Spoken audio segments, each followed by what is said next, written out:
Isaías 49, dos versículos de 1 a 4. Isaías 49, 1 a 4.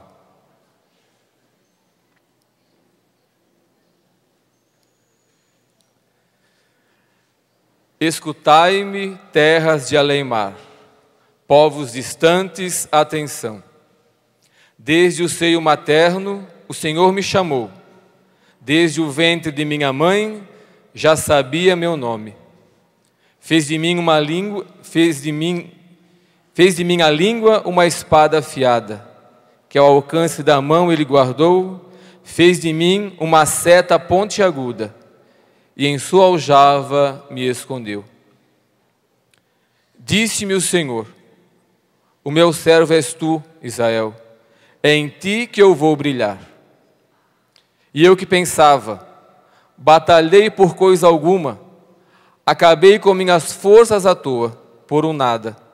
A minha defesa, entretanto, estava com o Senhor. A minha recompensa estava com o meu Deus. Palavra do Senhor. Amados irmãos e irmãs, gostaria de partilhar com vocês um pouco sobre a realização da nossa vida vocacional, da nossa vocação, do chamado que Deus faz a cada um de nós. Como nos diz o texto, Deus nos chamou, nos quis, desde o seio de nossa mãe. Deus nos trouxe, Deus nos amou antes mesmo de nós nascermos. Por isso nós seremos felizes, seremos realizados quando cumprirmos a nossa missão. E a primeira missão e a missão de cada um de nós, homens e mulheres de Deus, é sermos santos, é sermos pessoas que caminhem com o Senhor, que andem na trilha do Senhor. Mas nós sabemos que para fazer a trilha exige muito esforço, exige persistência, porque a trilha da vida, muitas vezes encontramos dificuldades, encontramos lutas, encontramos desafios, mas o caminho precisa ser feito. O caminho precisa ser trilhado.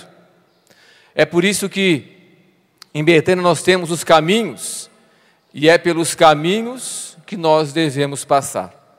Não devemos pegar atalho. Se tem um caminho, é porque você não deve pisar pela grama e fazer a volta e passar pelo caminho. E a gente sabe o quanto é difícil quando se tira um caminho que já tinha e se cobre ele. E agora eu vou ter que dar a volta, vou ter que fazer um caminho maior. Eu lembro certa vez assim que a Juscelia faleceu, aí tiramos uma escada da casa-mãe que subia para a casa dela. E foi a maior dificuldade nossa, agora a gente vai ter que dar uma volta um pouquinho maior para subir na casa. Que dificuldade! E o problemão todo, tirar a escada para quê?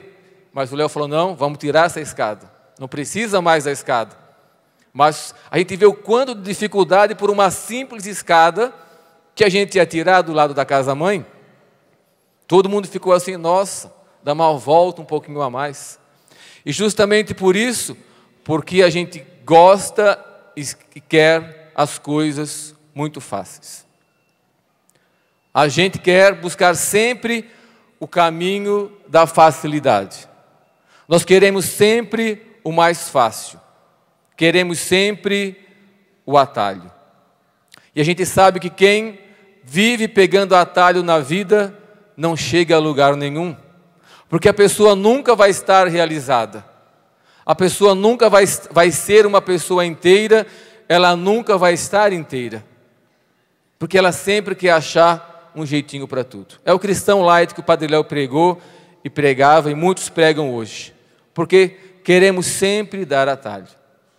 E seja na vocação do matrimônio, seja na vocação de consagrado, de celibatário, seja na vocação de ser solteiro, se nós não fizermos a trilha, não fizermos o caminho que precisamos fazer, nós não seremos felizes.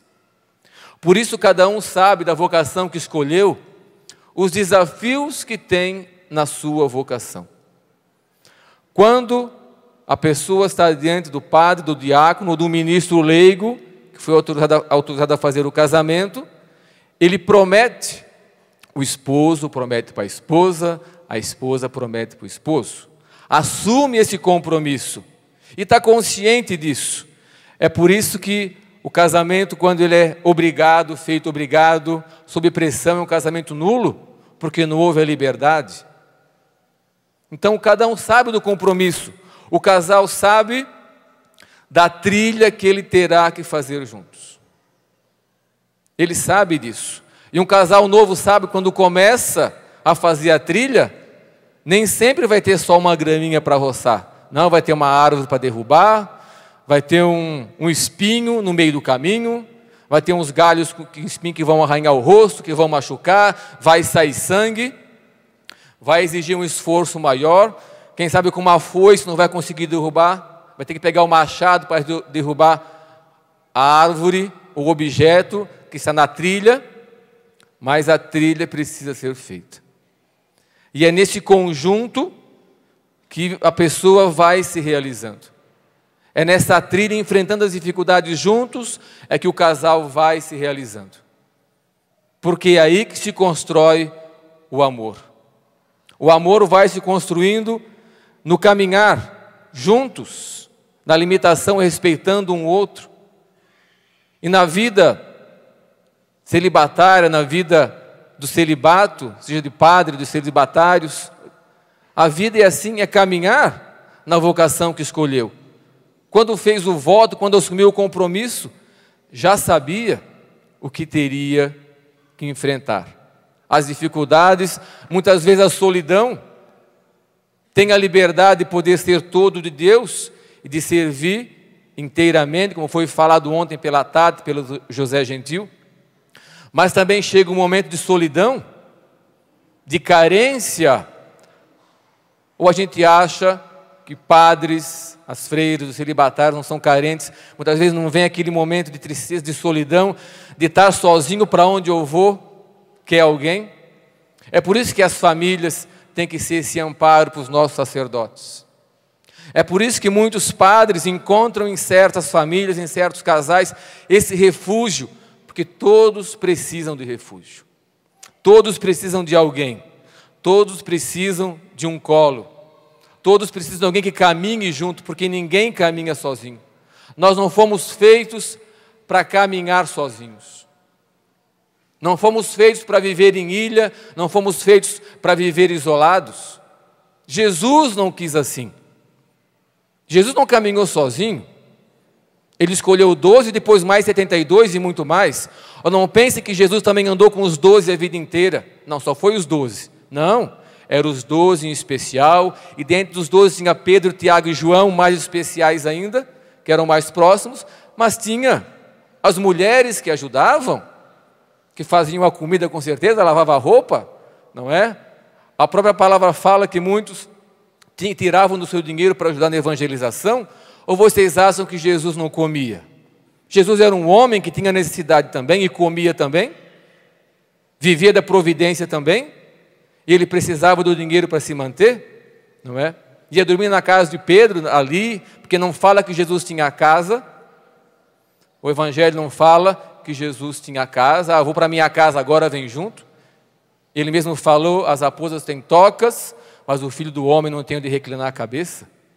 Então Jesus também vivia nesse contexto de amigos em sua volta, de pessoas à sua volta, de pessoas que eram suporte para ele também. Nós sabemos que Jesus não se exaltou na sua condição, mas se fez homem. Ele saía para rezar, ele ia para o monte para rezar, para se fortalecer, e os amigos, os discípulos eram amparo para ele, eram fortaleza. Deus era o seu amparo. Jesus vivia em comunidade e Jesus quer as comunidades. Por isso, nós, homens e mulheres, se nós não temos uma vivência de comunidade em nossa paróquia, nós não somos cristãos. Se na igreja, no bairro que eu moro, se eu não participo, que tipo de cristão eu sou? Menos católico e menos seguidor de Jesus. O restante eu posso ser. Porque é lá que se encontra. É lá que eu vou amar o meu padre nas suas limitações. É lá que eu vou amar aquela pessoa da pastoral nas suas limitações. É lá que eu vou servir também. É lá que eu vou ao encontro das pessoas também. É lá que eu vou me fortalecer. E é lá que Jesus quer que você esteja. Não é no outro lugar, não, porque lá não vou na minha paróquia. Eu vou para um outro lugar, não, lá não dá certo. E quantos fazem assim? Eu vou na igreja lá não sei aonde, não, na minha paróquia não dá. Por quê? Porque eu não quero me defrontar com os espinhos. Eu faço o quê? O caminho aqui, mas eu quero encontrar Jesus, mas eu vou por outro caminho. Eu vou por outro lado. Nós precisamos enfrentar. Nós precisamos estar próximos das pessoas. As pessoas nos fazem crescer. E a sua vocação é lá onde você mora. É lá que você precisa atuar. É lá que você precisa ser Jesus. A vocação de missionários, como nos diz o documento de Aparecida, discípulos e missionários de Jesus Cristo, somos cada um de nós. Não é a igreja, não é a hierarquia da igreja, somos cada um de nós.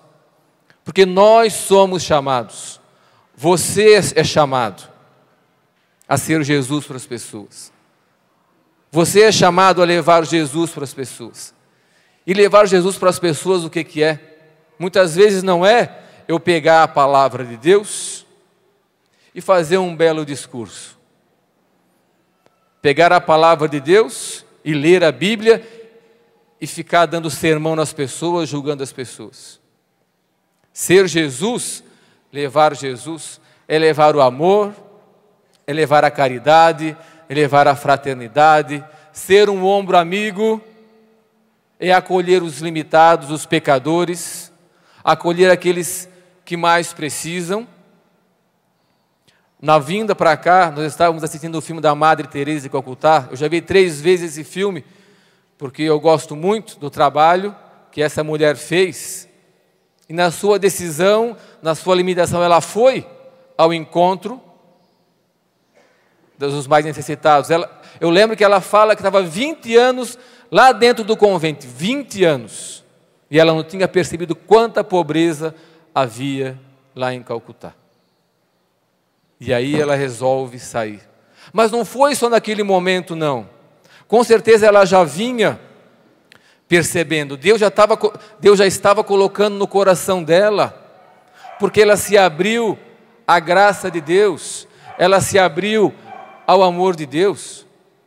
Não foi de uma hora para outra, foi um processo que foi acontecendo. Essa inquietude no coração dela fez com que num passeio que ela fizesse, ela percebesse: Jesus está lá caído no chão. Jesus está lá morrendo no chão. Quem não viu o filme deveria ver. Jesus está lá sofrendo. E por um acaso, quem já viu o filme, por um acaso ela pegou a Bíblia alguma vez e foi lá dar sermão para alguém? Por um acaso ela sentou com os doentes lá e no filme não mostra. Ela pode ter feito. É claro que ela fez, era mulher de Deus, mas o que ela foi ser Jesus, porque eram muçulmanos e indianos, mas lá estava Jesus, o sofredor, o pobre, Jesus no pobre sofredor. E a missão dela não foi converter as pessoas, foi sarar as pessoas. Ela foi ser remédio para as pessoas.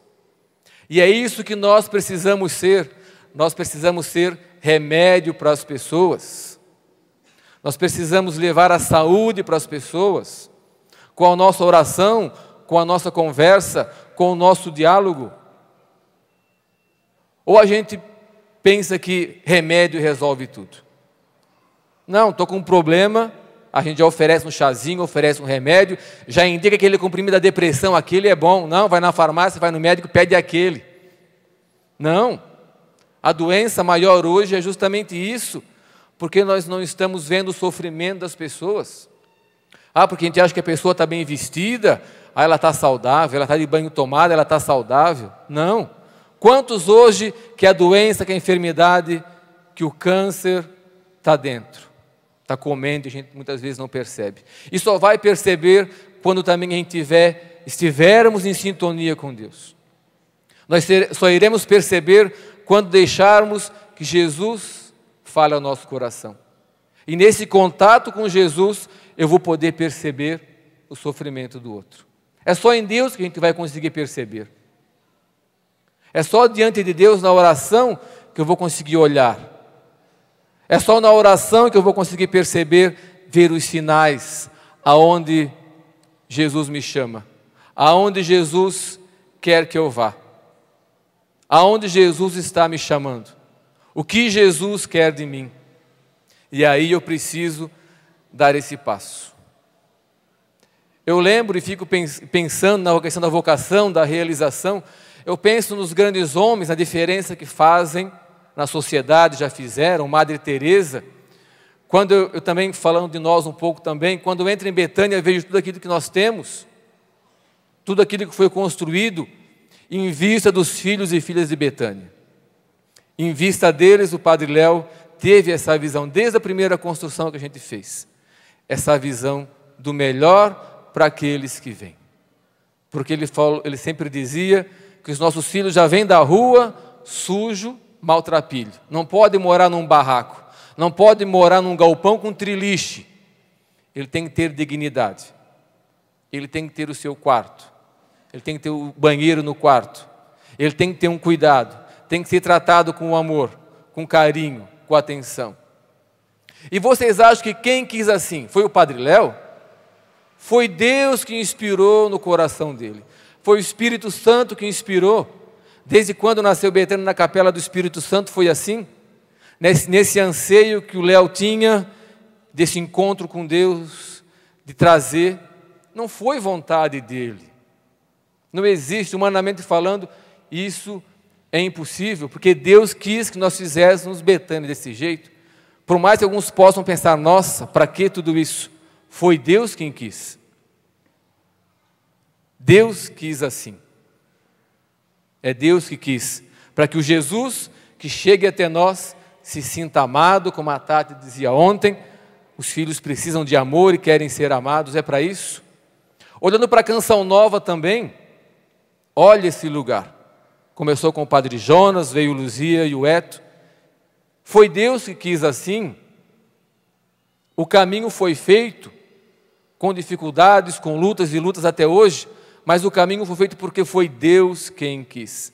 Não é porque o Padre Jonas, o Padre Léo, a Madre Teresa, Santa Paulina, nossa vizinha lá em Nova Trento, não eram pessoas extraterrestres, pessoas como nós, mas que se abriram, ou que Deus escolheu, porque isso é um mistério que eu venho pensando, nossa, por que essas pessoas especiais, podemos dizer assim, e tantos santos que vêm, Francisco de Assis, são pessoas que, será que Deus seleciona? É um mistério nosso. Será que Deus seleciona, como selecionou Nossa Senhora? Como é que funciona? É mistério. É graça, é dom, por aquilo que a pessoa é, mas são pessoas que Deus traz. E hoje, a televisão, nós estamos aqui porque Deus quis, porque através da Canção Nova, nós podemos chegar ao mundo inteiro, Jesus pode chegar ao mundo inteiro. Hoje temos 4 canais de TV católica, porque é a vontade de Deus, porque a tecnologia está aí, e se não tiverem pessoas que têm a coragem, a força de lutar contra a corrente, se precisar trazer um trator para tirar a pedra do meio do caminho, que está atrapalhando para fazer a trilha, porque se a pessoa visse, se tanto essas pessoas em especial, na primeira pedra que tivesse no caminho, se eles desistissem, Betânia não estaria aqui, a Canção Nova não estaria aqui, Madre Teresa, Irmã Dulce na Bahia, não estariam aqui, não teria esse projeto, e que hoje é missão de cada um de nós ajudar, de cada um de nós ajudarmos a manter, porque nós precisamos assumir esse compromisso de transformação do mundo, e muitas vezes passa pelo nosso bolso também, não passa só pela oração, não é só pela oração que passa. Nós que vivem no mundo secular do dia a dia, você tem a missão também de tirar do seu bolso para ajudar a obra que for, A obra que necessita, quem sabe na sua cidade não tenha, não tenham tantos necessitados, mas pelo mundo tem necessitados. Pelo mundo afora tem necessitados. Quantos irmãos e irmãs que trabalham, que vão em missão para fora do país, que vão para o interior do Brasil e que lá precisam de dinheiro para se manter, precisam de dinheiro para que a obra continue, para matar a fome das crianças, de tantos homens, de tantas mulheres. É aí também que nós vamos realizando a nossa missão. Porque se Deus escolheu alguns, como já falava de Jesus, Ele também não escolheu essas pessoas para caminharem sozinhas. Olha quantas comunidades de vida que nós temos espalhadas pelo Brasil. Quantos irmãos que têm esse anseio e que dão a sua vida, que entregam a sua vida na construção do mundo melhor. Porque é o Espírito Santo que está inspirando, é o Espírito Santo que está mostrando que as pessoas não precisam mais de dinheiro, porque hoje você pode comprar no cartão de crédito em 12, 24, 36, não sei em quanto tempo. Então o mal do mundo não é dinheiro, porque tem tantos que têm tanto, não é? Tem tantas pessoas que têm demais, que está sobrando, que sai pelo ralo. Quando a gente vê uma casa muito grande, algo muito grande é porque essa pessoa está sobrando dinheiro no bolso dela. Está sobrando. Porque Deus deu capacidade para alguns enriquecerem, mas não para ficar para eles. Porque se todo o poder foi dado por Deus, se tudo que nós temos é Deus quem dá, é porque eu tenho que usar daquilo que eu tenho para repartir também. Então nós temos que cuidar do nosso excesso também. Nós temos que cuidar o que nós temos de excesso. Isso nós aprendemos com o Padre Léo. E eu tive a graça, antes dele depois de ele ter falecido, eu fui no quarto dele e fotografei o quarto dele. Eu tenho lá fotografado todas as fotos, da cama, do armário, tudo lá em casa, está lá guardado. Me vinha essa inspiração, eu falei com o Betão que morava, Betão, vamos lá no quarto do Léo, vamos fotografar o quarto dele. Vai lá, é uma caminha daquele marfim de MDF, a escrivaninha assim, o armário dele, umas 4, 5 calças, algumas camisas, por quê? Ele ganhava uma e já tirava outra. Ele não tem uma pilha, não, ele ganhava, mas, aí dava para um consagrado, dava para um filho, ia repartindo. E nós aprendemos com ele isso também, de não ter em excesso também, de usar aquilo também que nos dão, porque ninguém vai no shopping comprar roupa. Ah, não, dá um pouco de dinheiro, eu quero dar o cartão. Não tem cartão, é brincadeira. Eu quero no shopping, não. A gente usa aquilo que nos dão, e quando tem demais, já tira daqui, dá para o outro, partilha. É assim que precisa fazer, porque o excesso, ele nos faz perder. Porque quando eu vou no meu armário, eu tenho 10 camisas, eu fico lá, qual que eu vou colocar? Aí eu penso, nossa, essa aqui não, eu já usei essa aqui eu vou usar semana que vem, não, essa aí a gente fica. Se tivesse mais 5, ia pegar. Agora eu tenho 10, tenho 200 pares de sapato, não é? Tem um monte, então eu fico pensando, qual que eu vou usar? Ah, o pessoal já me viu semana passada com essa camisa, agora vai me ver de novo. Ah, eu estava com esse sapato, vão me ver de novo com esse sapato? Ah, e essa minha calça aqui? A gente começa, aí fica perdido, fica preocupado, estou insatisfeito, não é? Eu preciso.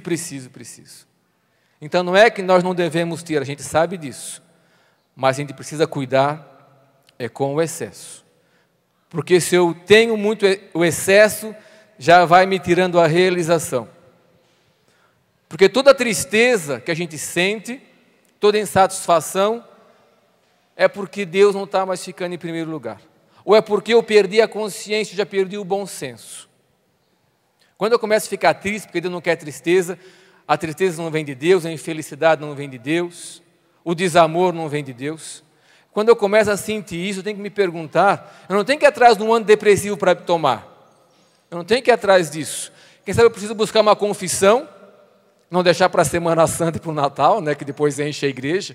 Eu vejo na nossa paróquia o sofrimento dos padres, do padre Davi, do padre Celso, quando chega a confissão, porque é aquela loucura, todo mundo procura. Imagina se ele fosse comer uma vez por mês só, uma vez por ano só. Imagina se ele fosse se alimentar só na quaresma ou perto do Natal. Teria morrido já. E eu comparo a oração, essa purificação interior, com a alimentação, é o que eu falo sempre. A gente tem que comer todo dia, não tem? Tem. Então a gente precisa rezar todo dia e procurar a confissão e botar para fora e colocar aquilo que não está sendo bom, forçar um pouco nossos padres, vai e bate na porta dele, não é? A gente precisa buscar confissão, precisamos buscar reconciliação, precisamos buscar Deus, nós necessitamos de Deus, e quando Deus começa a se afastar, a gente começa a ficar insatisfeito. Eu partilhava semana passada em São João, eu estava entrando de carro, tinha ido até o material de construção, e vi umas meninas um pouco humildes, né, que estavam entrando, foram pedir umas roupas, e eu olhei para elas e eu me perguntei, porque muitas vezes nós consagrados também estamos insatisfeitos com aquilo que a gente tem, e eu pensava, nossa, a gente tem tanta segurança, e essas meninas, né, tão maltrapilhas, estavam um pouco sujas, crianças, eu me questionei, isso precisa fazer a gente se questionar, nossa, eu tenho tanta segurança nesse lugar aqui para me morar, que Deus me deu, porque Deus é que quis assim, Deus deu aquele lugar para a gente morar. E eu vi aquelas meninas entrando, eu pensava, como nós precisamos olhar para a nossa vida, para a nossa história. Quantas seguranças que nós temos. Falando agora de nós consagrados. Temos, porque vocês, benfeitores e amigos, nos sustentam. Eu trabalho junto com o Padre Lúcio na administração da comunidade.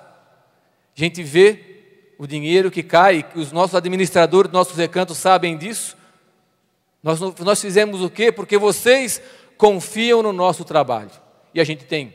A gente não se preocupa se vai tomar café, vai ter café. Ou às vezes se preocupa quando falta, né? O que vai ter amanhã? É claro que tem. Mas é Deus que providencia. Nós temos a nossa segurança. Agora, quantos que não têm? E eu olhava para elas e fiz uma revisão também da minha vida, para que eu também tome cuidado também, porque os consagrados, nós, mas de todas as comunidades, a gente precisa tomar consciência disso, do compromisso que a gente assumiu de pobreza, de obediência, de castidade, desse compromisso que assumiu, porque depois a gente acaba ficando insatisfeito na comunidade também, nós nos tornamos insatisfeitos, nada está bom, o que eu tenho não está bom, eu queria mais, não, isso não dá, aquilo não dá, e começa a reclamar, todo mundo preocupado e fica preocupado com o que vai ter, o que eu quero isso, eu quero aquilo, nada está bom, eu começo a exigir as coisas, mas a partir de mim, eu tenho que me perguntar, fui eu que escolhi, eu posso ir embora? A gente tem que ter essa coragem também, até para estar realizado. Não, eu me decidi, eu preciso ir embora, eu acho que não me satisfaz mais. Eu quero outro ambiente, eu quero levar. Seja feliz, e assim que tem que ser. Ninguém tem que ficar triste quando alguém vai embora. Louvado seja Deus, porque a pessoa se encontrou, porque é tão triste ter dentro de uma comunidade, quem vive em comunidade sabe disso, alguém insatisfeito, alguém infeliz, porque nunca está contente, isso é tão triste, atrapalha tanto a vocação. Então a gente tem que ter coragem de falar e de pensar, não estou feliz, vou retomar minha vida, louvado seja Deus. Eu penso assim, foi, graças a Deus. Não porque foi, mas porque se encontrou, porque agora vai ser uma pessoa feliz. E esse é o grande desejo de cada um de nós, é a felicidade. O último versículo diz assim, e eu que pensava, batalhei por coisa alguma, acabei com minhas forças à toa por um nada. A minha defesa, entretanto, estava com o Senhor. A minha recompensa estava com meu Deus. E é isso, eu quero chamar o Sandro aqui, para ele dar uma continuidade também. Mas é isso, essa batalha, e esse versículo nos fala disso. A gente pode pensar, batalhei tanto, fiz tanto, e onde é que está a minha recompensa? Parece que Deus me esqueceu, Deus me abandonou, mas não, Deus está conosco, o sofrimento precisa acontecer. Eu falo por experiência própria também, porque a gente tem que saber esperar também. Eu sempre falo para os novos, trilhe o seu caminho. Alguns se frustram por quê? Porque começam e querem já estar, porque muitas vezes a preocupação é essa, não é o fazer, mas é o posto que eu vou ocupar. Não, eu tenho que estar lá em cima. Não, faz o seu caminho. Você, esposa, faz a trilha. Deus está com você, o Senhor não te abandonou. Seja fiel.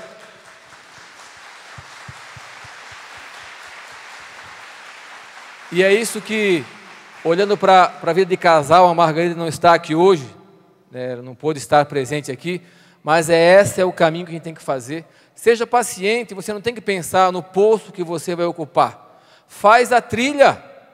Deus vai. Se você quer, não tem como eu chegar lá se eu não fizer o caminho, gente. E quem pensa só nisso é um frustrado e atrapalha a vida comunitária. Faz o seu caminho, vai limpar banheiro, vai capinar, vai atender as pessoas.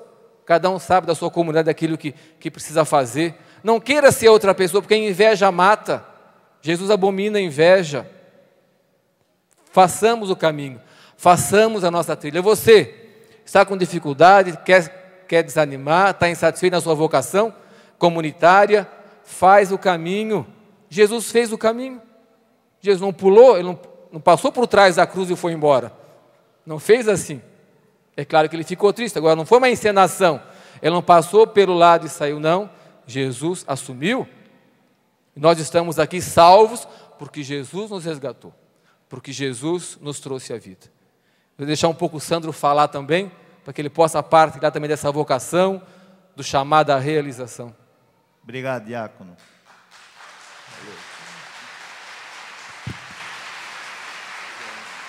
O Sandro é um grande filho, grande parceiro. E me perguntavam, né? Eu não vi o seu nome na programação, estava lá diácono Ideraldo e esposa Margarida. A esposa não veio, mas veio o filho adotivo, o irmão, que o Ideraldo é um dos que me acolheu em Betânia em 1999. Em março, dia 12 de março de 1999, eu entrei na comunidade. Já vão-se aí quase 14 anos, 13 anos e 8 meses, por aí. Estamos aí na caminhada. Obrigado por ter me aceito naquele dia. E olha que não queriam, né? Não tinha vaga. Falar Betânia, lugar da realização vocacional. Diácono, não tem como falar da minha realização vocacional, do meu chamado, sem falar de 3 pessoas que foram fundamentais para minha vocação, para a realização vocacional na minha vida de homem, hoje homem de Deus, consagrado em Betânia já há 12 anos e pouco.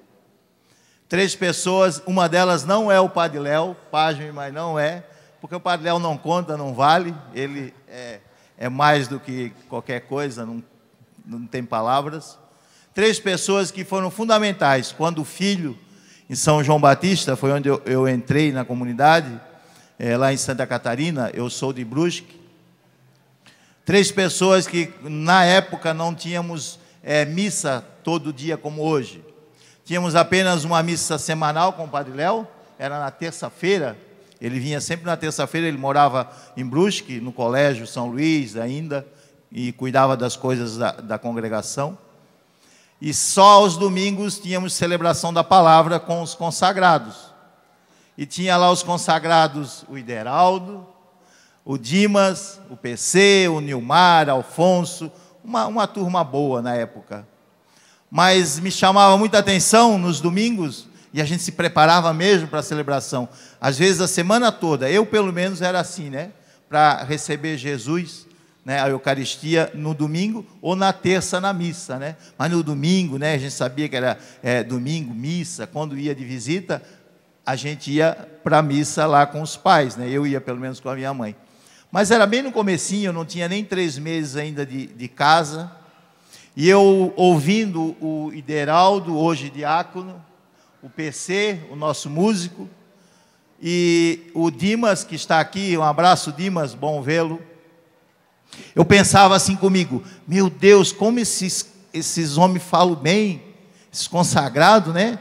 O que Deus fez, né? Que palavra, como é bom, como é inspirador o que eles falam. Já estava aí nascendo uma vocação dentro de mim, né?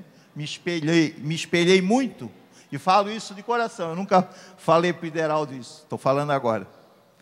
E me inspirava muito isso. E eu pensava, meu Deus, quando que eu vou conseguir falar? Porque, acredite ou não, eu era um ser humano muito tímido. Só falava quando bebia ou usava droga. Aí eu falava bastante. Porque é o que o jovem faz ainda, né?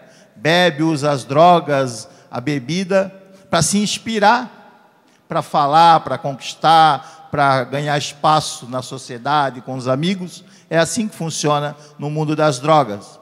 E no mundo da oração, no mundo de Deus, eu comecei a me inspirar nessas pessoas, tendo em vista que o Padre Léo não estava sempre com a gente, quando eu entrei em Betânia. O Padre Léo ainda não era totalmente de Betânia, ele ainda não havia ganho a carta de euforia, né, da congregação, ele ainda cumpria os votos lá, era obediente ainda aos padres leonianos. E isso me inspirou muito. Além, depois da caminhada.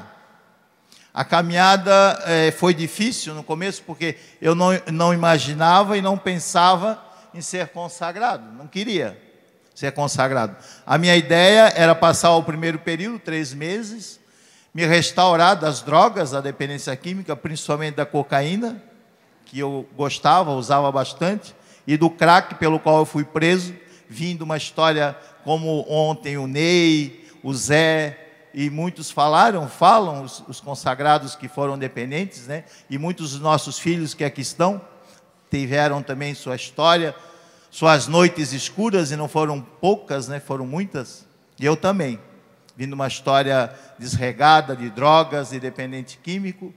Luto todos os dias, eu rezo todo dia, para Deus me dar força, para mim permanecer sóbrio, para mim continuar firme na caminhada, para mim não cair.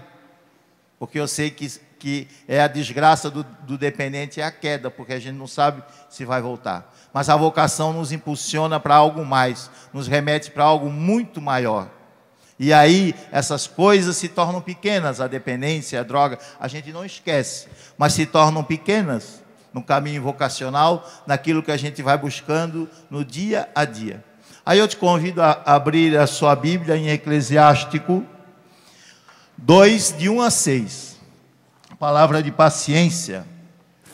Eclesiástico 2, de 1 a 6, que foi também numa conversa, num acompanhamento, num direcionamento de um consagrado, não desses 3 que eu falei, de um outro, que era meu amigo lá em Brusque, inclusive, e ele leu, rezando por mim, veio essa palavra, né, foi inspirado e me deu esta palavra, e eu trago ela comigo nesses anos de Betânia.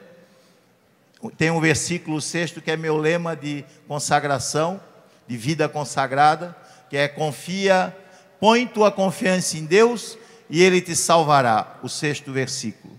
Põe tua confiança em Deus. Se tem alguém em quem você pode confiar, é Deus. E Jesus já falou: ai do homem que põe a confiança no outro homem. Se há alguém, isso eu aprendi muito bem, se há alguém em quem eu posso confiar, é em Deus. Porque os homens são falhos como eu me conheço. Para adquirir a confiança, como dependente químico, para adquirir a confiança de alguém, é difícil, foi muito difícil. Consegui confiança e que confiassem em mim hoje, na comunidade onde eu vivo. Eclesiástico 2, de 1 a 6. Meu filho, se entrares para o caminho de Deus, permanece firme na justiça e no temor, e prepara a tua alma para a provação. Humilha teu coração, espera com paciência, dá ouvidos e acolhe as palavras de sabedoria. Não te perturbes no tempo da infelicidade, sofre as demoras de Deus. Dedica-te a Deus, espera com paciência, a fim de que no derradeiro momento tua vida se enriqueça. Aceita tudo o que te acontecer. Na dor, permanece firme. Na humilhação, tem paciência. Pois é pelo fogo que se experimentam o ouro e a prata, e os homens agradáveis a Deus pelo caminho da humilhação. Põe tua confiança em Deus e Ele te salvará. Orienta bem o teu caminho e espera nele. Conserva o temor dele até na velhice. Palavra do Senhor.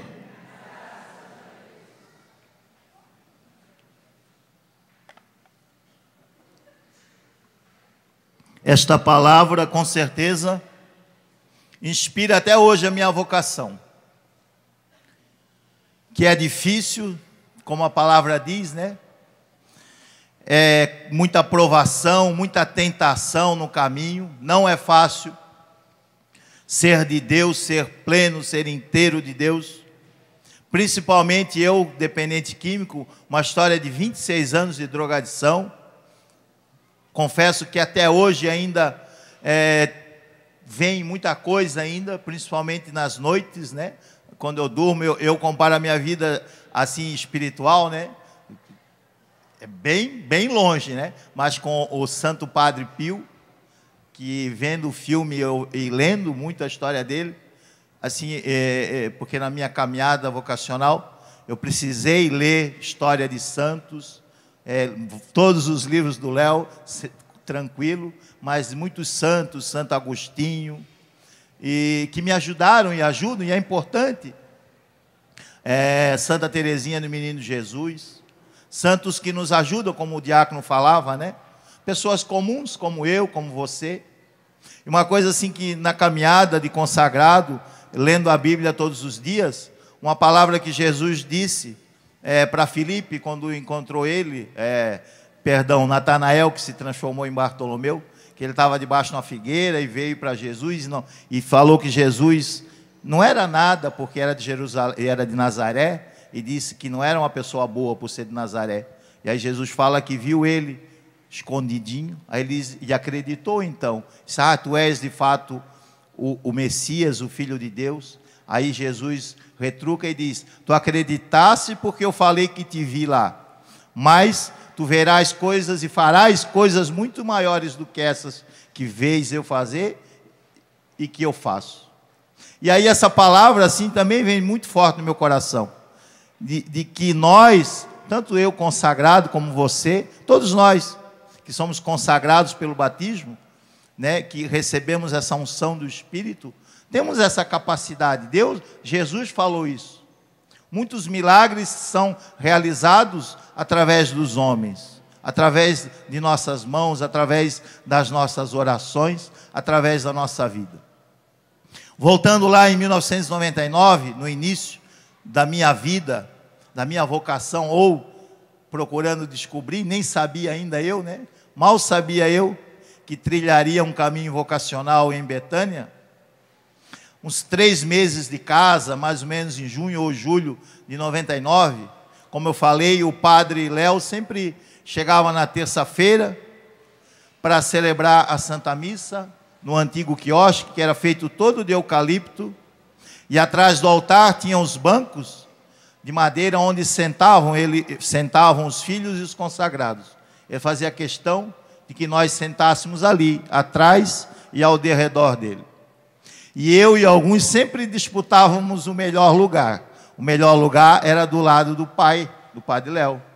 Do lado dele, da Juscelia, era onde a gente queria estar. Porque como o padre, a Juscelia também só vinha uma vez por semana lá. E aquele dia deu sorte, eu sentei bem do lado do padre e da Juscelia. E o padre rezava, e na homilia ele falava sobre a necessidade de operários para a messe. E ele explicou muito bem isso, que até hoje está gravado no meu coração, de que nós em Betânia precisávamos rezar pelas vocações. E hoje, preparando, quando fui convidado pelo diácono para partilhar com ele esse momento, engraçado que quando nós chegamos em Itajubá, no dia 14, na sexta-feira, a caravana que veio comigo de São João, uma oração que eu fiz no túmulo do Padre Léo foi a que o Padre Lúcio fez ontem aqui na missa. Padre Léo, nos ajuda, Padre Léo, intercede por nós daí, para que mais e mais jovens, desses que estão aqui, desses que nos ouvem, nos assistem, pelo sistema Canção Nova de Comunicação, por todos esses que estão por aí espalhados pelo mundo, que nos conhecem, inspira no coração deles, Senhor, Padre Léo, para que venham nos ajudar, venham fazer parte também dessa obra, não por causa de nós, não por mim, não por causa de nós, mas por Deus mesmo, pela necessidade mesmo, pelos dependentes químicos que estão aí. O Padre Lúcio falou uma coisa muito interessante ontem, que se nós mandássemos embora hoje todos os filhos dos nossos 5 recantos, para acolher os que estão esperando, nem 20 Betânias dariam conta.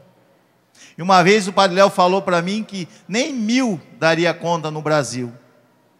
De tanto é a necessidade. Por isso ele sempre falou, algo que o diácono falou em relação à construção. Fazer sempre o melhor.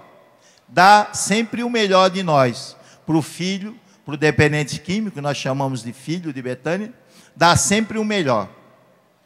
Para que de fato a gente consiga.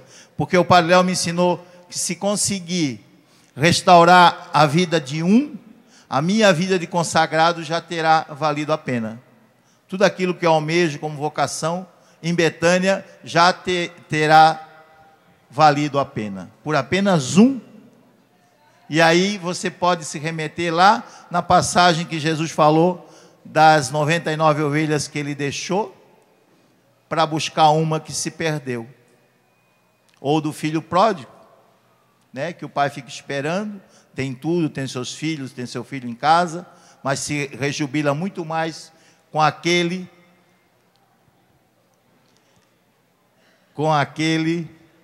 que volta para casa. Em Betânia, em 99, então, o Padre Léo, celebrando, rezando sobre a necessidade de operários para a messe. A Juscelia do meu lado, de repente eu olhei para ela, ela estava chorando.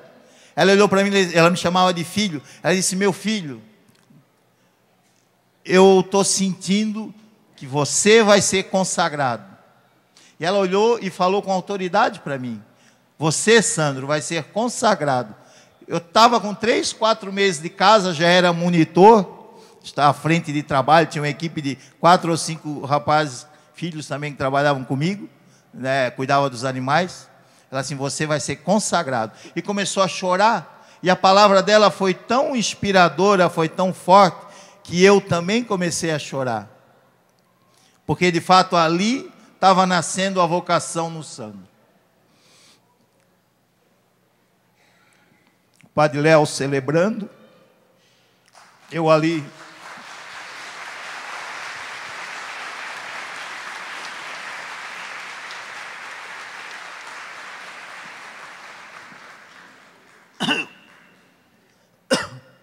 perdão. Não tem como não se emocionar, porque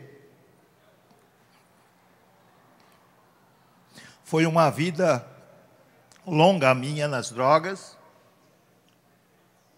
e de repente você muda totalmente o seu caminho, como o diácono falava, né? Ontem também fui falar de vários caminhos, né? E eu vivi num caminho, né? E não queria voltar, não queria sair dele, porque eu tinha minha vida, tinha minha família, tinha meus negócios, tinha como dar jeito na vida. Mas eu não tinha o principal, que é Deus. Hoje eu tenho. Hoje eu tenho Deus dentro de mim, ao meu lado na comunidade, vivo em função e por Deus, só por Ele. Porque por mim mesmo, que nem diz São Paulo, já foi, já era, já estaria morto. E a outra parte da minha história não dá tempo para me contar de que porque eu estaria morto. Mas nesse dia, então, que a Juscelia chorou comigo: você vai ser consagrado. Eu saí para meditar após a missa, e não tínhamos ainda a Casa das Mulheres, a Casa Maria. Não tínhamos ainda a Casa Maria. Eu fiquei meditando sobre uns tubos que o Léo tinha comprado, o Padre Léo tinha comprado para fazer o esgoto. E eu estava ali meditando, de repente os filhos do Ideraldo, principalmente o Daniel, são gêmeos, eles eram bem pequenininhos. Ele passou o tubo, rolou um tubo de 100 milímetros. O tubo rolou e bateu e caiu em cima da perna dele, ele ficou trancado. Como eu estava em cima dos tubos rezando, eu não sei o que ele estava fazendo lá, não sabia, hoje eu sei. E aí eu tirei o tubo, rapidamente eu peguei o Daniel no colo e levei ele para o pai e para a mãe. E ali eu entendi que Deus queria, hoje eu entendo, né? Que eu ajuntasse os dependentes, os filhos e filhas que Deus me daria a graça de ajudar, que estão caídos pelas ruas, machucados, feridos, necessitados. Feche um pouco os teus olhos nesse momento e reze comigo, pedindo a Deus a restauração plena de todos estes, de você principalmente, mas de todos esses que estão caídos, derrubados, machucados. O Daniel me ensinou, naquele tirar o tubo de cima da perna dele, que graças a Deus não quebrou, de que eu precisaria, e na minha vocação, erguer muitos obstáculos, muita sujeira, tirar muita droga de cima de muitos filhos de Deus, que estavam necessitados, que estavam precisando e que estão precisando da minha ajuda, da tua ajuda, da ajuda de Deus. Por isso, meu irmão, peço que conosco, Betânia, reze pelas vocações, para que sejam sérias, sejam santas, porque a luta é muito árdua, não é fácil. Reze comigo a Deus para que o Senhor da Messe envie cada vez mais operários para nos ajudar nesta luta, neste combate contra o inimigo que talvez seja desconhecido, mas que existe.